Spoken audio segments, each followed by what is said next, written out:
Hi, welcome to Raw Math. Today I'm doing a series of videos on multiplying and dividing fractions. So if you'll notice in these two examples, both examples have three fractions and there's a multiplication and division.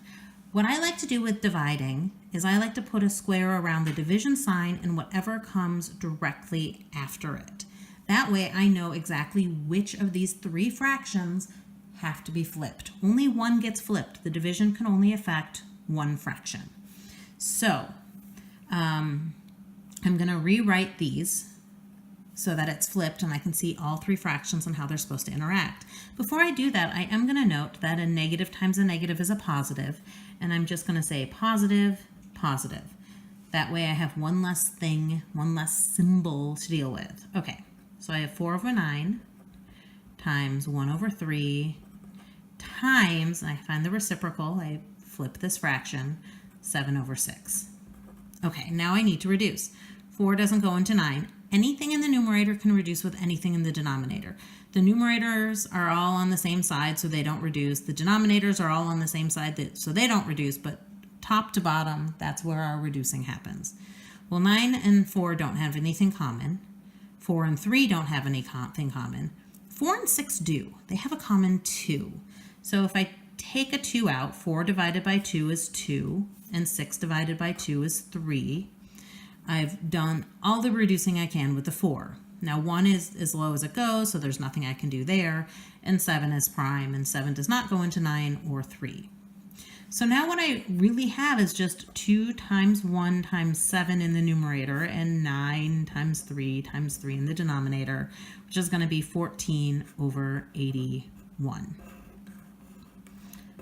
All right, for my second problem, same idea. I'm going to put a square around the division sign and the fraction that comes directly after it, and that is the only fraction that gets flipped. So I get 2/3 times. Now, in a fraction, your negative can go in the numerator, out front, or the denominator, and the negative can really float freely amongst these three areas. I like keeping my negative up here in the numerator. So when I flip this fraction, I'm going to say a negative 21 over 4. And then this fraction doesn't flip because it's multiplied. And now I start reducing. Well, 2 does not reduce with 3, but 2 does reduce with 4. 2 divided by 2 is 1, 4 divided by 2 is 2. Okay, we're at 1, we're done. Negative 21. Negative 21 and 3 reduce. 3 divided by 3 is 1. Negative 21 divided by 3 is a negative 7. Notice I'm keeping the negative with the number. Otherwise, I might lose the negative and I'll get the wrong answer. But we're not done because that 7 and that 14 also reduce. Negative 7 divided by 7 is a negative 1. And 14 divided by 7 is a 2. Now, in case you can't see what we are left with, we have 1 over 1 times negative 1 over 2 times positive 1 over 2, which becomes 1 times negative 1 times 1, that's a negative 1, and 1 times 2 times 2 is a 4. And so we have a final answer of negative 1/4. All right, I hope you've enjoyed the video. Please subscribe to my YouTube channel, like my Facebook page, and I'll see you on the next video. Thanks!